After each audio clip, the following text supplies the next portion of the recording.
What's happening, everybody, and welcome back to another Mr. McGuinty's How-To Guides. I'm your host, P. McG, and today we're here to install the front mount intercooler kit for the Subaru Impreza WRX years 2008 to 2014 by COBB Tuning.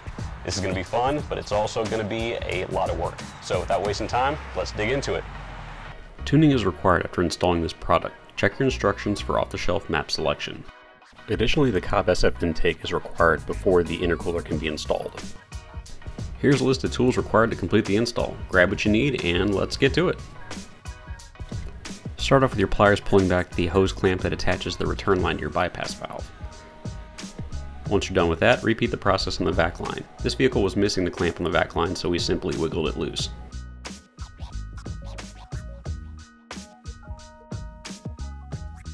If you haven't done so already, go ahead and pull the return line off the bypass valve. If you're following this guide to install on an STI, some of the positions of these components will be slightly different and you'll need to adjust accordingly.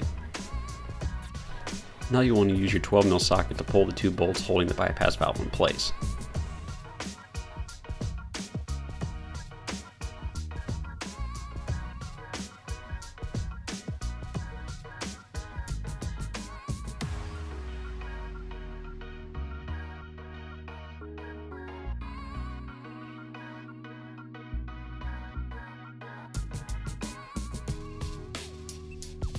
Be sure to grab the paper gasket that sits directly underneath the bypass valve. You don't want that to fall down into the engine bay because honestly, that's just not a good time.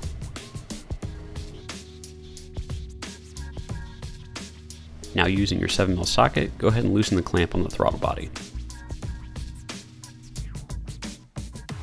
After that, remove the 12mm bolt at the top of the adjacent brace.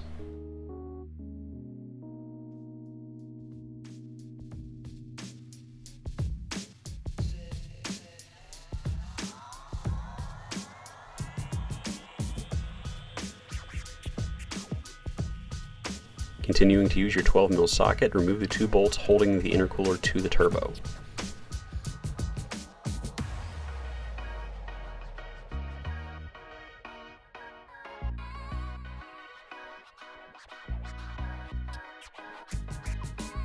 At this point, you should be able to wiggle the intercooler out of the engine bay.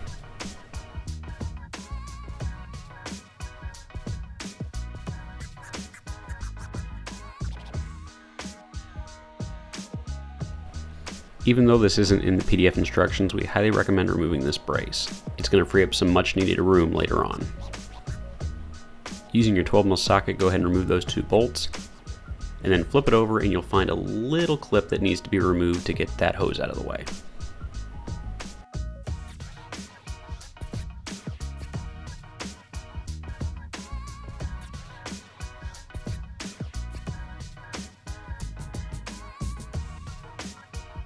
Moving on to both the driver and passenger side wheel wells, we do want to pop this clip out in preparation to drop the under tray.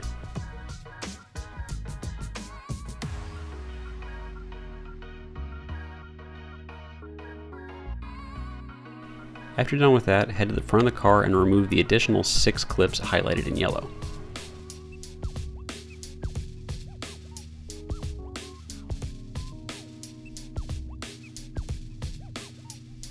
For the sake of completeness, here is a close-up of that removal. Your clips might be slightly different as this vehicle has an aftermarket under tray.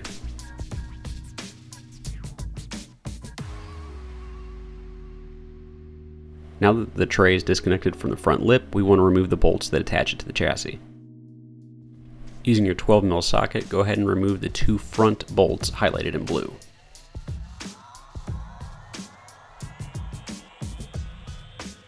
Once you've pulled those, grab a 13mm socket and remove the rear one. Once you're done pulling this bolt, you should be able to slide to the back, remove the 2 clips from the rear of the tray that are highlighted in red, and then the tray should be able to be removed from underneath the vehicle.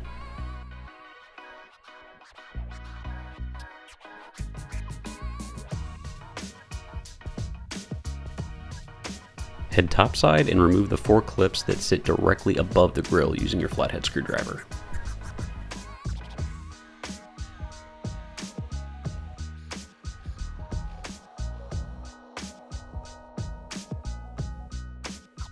Inside the front wheel wells, you'll want to remove the clips that attach to the front bumper. The The very top clip is a push pin, so what you'll want to do is push in the middle and then you'll be able to pop it out. The remaining 3 clips can be removed by either Phillips or flathead, depending on which version of clip is installed on your car. If you're having issues accessing these, just turn the wheel in slightly and you should have no problem.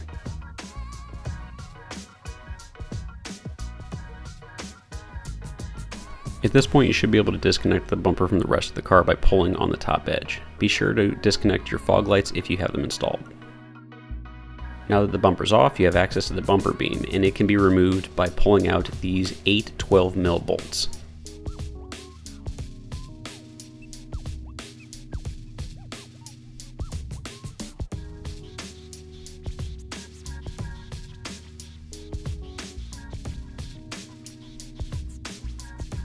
Switch out your socket to a 10mm and remove the 2 lower bumper cover braces from the bottom of the core support.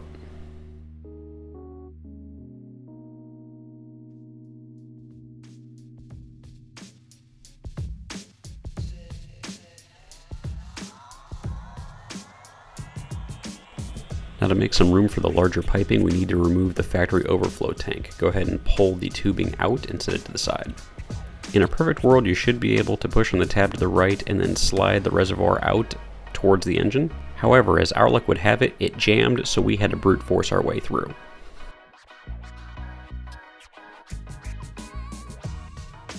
If you haven't done so already, it's time to assemble your new coolant reservoir. Use your M6x12 flange head bolts to connect the brace to the reservoir as well as to the bottom bung. Also, don't forget to take the cap from the old reservoir and move it over to the new one. As shown here, place the bottom bung of the bracket into the mounting hole on the radiator shroud. Once you've got that seated, you'll want to install the M6x25 flange head bolt as well as the 1/4 inch by 3/4 inch spacer between the bracket and the radiator. You can tighten that down with a 10mm socket. Once you're done with that, put the tube back in the overflow tank, fill it up about halfway with coolant, and then back pull the tube by about 1/4 inch. Now looking down at the core support, you'll notice 2 tabs that stick out a little bit further than the rest. Those 2 will either need to be bent up or cut off. We chose to bend them up in the event this car ever needs to return to stock. That way those positions are still available for the support bolts.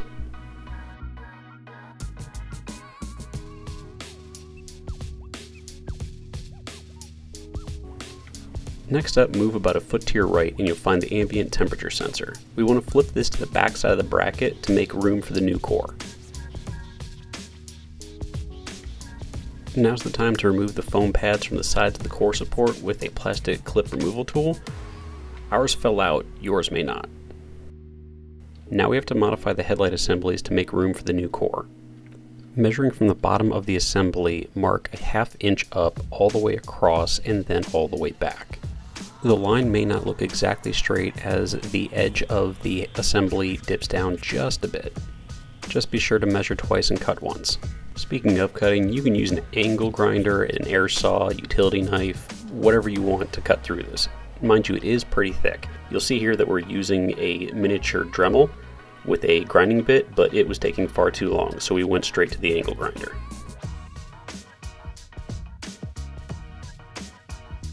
This isn't noted in the documentation, but there's a 10mm bolt that will need to be removed to free this portion of the headlight housing. Pull that out, break off the newly cut piece, and then reinstall the bolt. Repeat this process for the other side and then hold the core up to make sure it fits in place. Now it's time to actually install the intercooler core. Using a 12mm socket, go ahead and pull the bolt out of the center support. Now you want to line up the core and hand tighten that bolt back in place.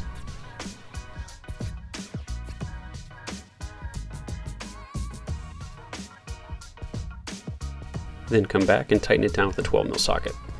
After that, head to the underside and use your M6x25mm flange bolts to capture both the bottom intercooler bracket as well as the front bumper braces. The bumper braces are not shown in this video as we were still test fitting when it was taken. If you are following along with the PDF instructions, you may be wondering why we waited so long to actually do the masking for the COBB logo. Though it's not shown in the video, there was quite a bit of test fitting that occurred, and we decided to leave the cardboard over the fins of the intercooler to prevent any damage until the very end. Once it was in its final position, we came back and put the logo on it. With the intercooler in its permanent position, we want to install the replacement bumper beam. Thread one of the 12mm bolts in place on either side, and then do the same on the opposite side to make it easier to install everything. Then come back and tighten them all down. With the intercooler now in place, we want to prep the hot and cold side lower tubing. Start off by installing the rubber grommets onto each side. You may find it a little bit easier to use a flathead screwdriver to nudge it in place because it is a very tight fit. Just be careful not to scratch the surface. With grommets in place, install the lower pipe mounting spacers, making sure the flange faces upwards. At this point, you should be left with your 10mm bolt, washer, and flange nut that will connect everything once it's all in place. With that completed, connect your 2.5-inch silicone 90-degree couplers to both the hot and cold side piping. Make sure the longer portion with the COBB logo faces forward, and then tighten down the rear clamps. Using your 10mm socket, remove the 2 screws holding the inner fender wells to the core support. Once the screw is removed, pop out the plastic insert with a pair of needle nose pliers. Now it's time to connect the hot side piping to the passenger side of the intercooler. You'll see here that we installed the additional long silicone coupler to the hot side piping. This was for test fitting purposes only. Now it's time to measure and cut the inner fender liner. Be sure to start modestly and then work your way out. It's much easier to trim away than having to try and put stuff back that you really can't. Once the fender liner is done, you'll want to repeat the process for the plastic under tray, which is shown at the bottom right. As we said earlier, trim sparingly. You'll notice that we went back a couple different times and trimmed just a little bit more. Now repeat these last 3 steps on the driver's side. We deviate from the instructions here and take the 90-degree long silicone coupler off of the lower portion of the piping and attach it to the mid-pipe, and then pass it down through the engine bay. This will save you the headache of trying to connect the mid-pipe to the lower 90-degree elbow in an area that you can barely access. Then connect the lower 90-degree elbow to the lower hot side piping. At this point, we need to mount the hard pipe. Place the bolt through the top of the bushing, fender liner, core support, washer, and then tighten down the M6 flange nut with your 10mm socket. If you had to loosen any of the couplers during this process, don't worry about it, just go back and reseat them now.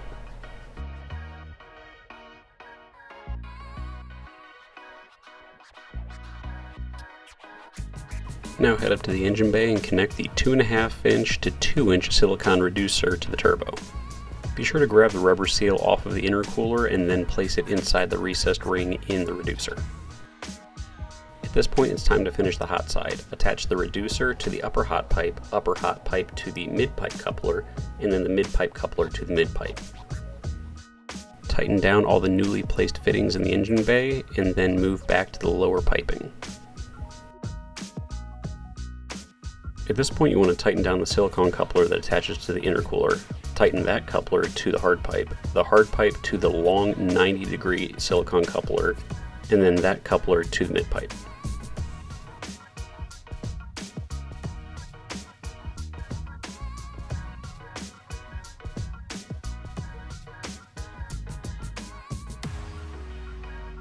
At this point, the hot side is done, but do yourself a favor and go back and check all of your fitments to make sure everything's tight.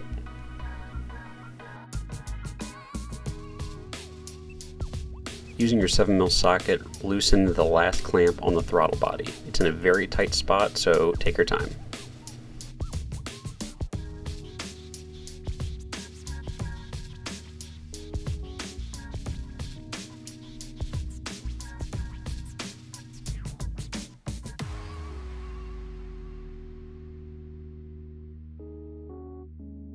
Once the clamp is loose, you should be able to wiggle the coupler off the throttle body. Now you want to attach the 2 3/4 to 2-inch reducer over the throttle body and tighten the clamp. To make this easier to reach, you may want to use a couple of socket extensions.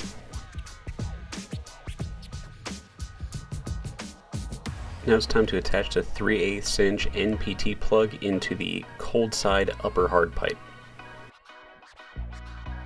Now seat the upper hard pipe in the throttle body coupler and tighten it down.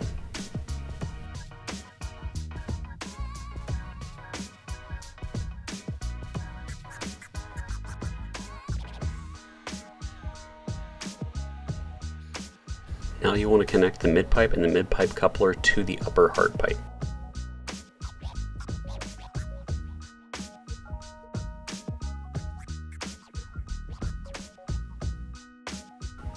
Once you have the piping in the final position, go ahead and use your 8mm socket to tighten things down. With the cold side upper and cold side middle sections completed, head down and attach all of the lower piping as you had done on the hot side. Once you finish the lower piping, go back through and check all of your connections to make sure everything is rock solid. In the next section, the images shown will be for the STI install and the live video will show the WRX install.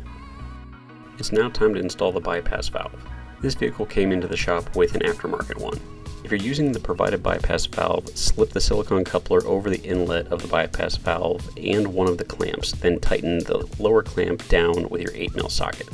Next, you'll want to slip the bypass valve nose into the return line and then tighten down the clamp with an 8mm socket. Now slip the silicone coupler for the bypass valve onto the upper cold pipe. Finally, reattach the vac line. Now it's time to clearance the front bumper cover to make room for the new front mount core. Start by marking the bumper 1.5 inches down on all 4 corners that are highlighted by the yellow arrows.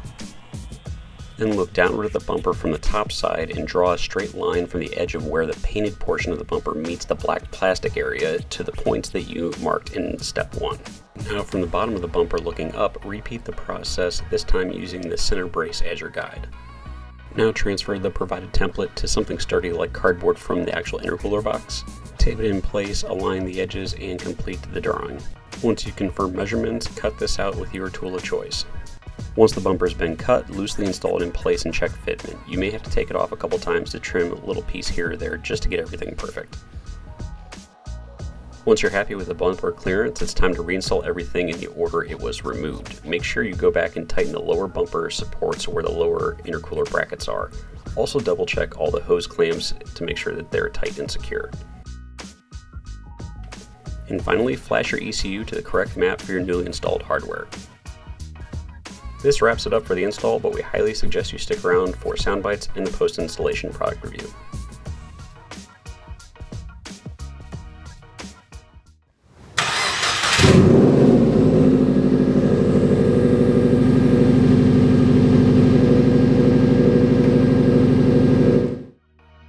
Alright, this product got high marks in the following categories. Superior cooling. Moving the intercooler out of the engine bay into the front of the car greatly increases the efficiency of the cooling system. With the increased efficiency and capacity of the intercooler, performance gains after the ECU has been remapped, I repeat, after the ECU has been remapped, are fantastic. Next up is the quality construction. Every component in this intercooler kit has superior build quality over the OEM specifications, and it definitely shows.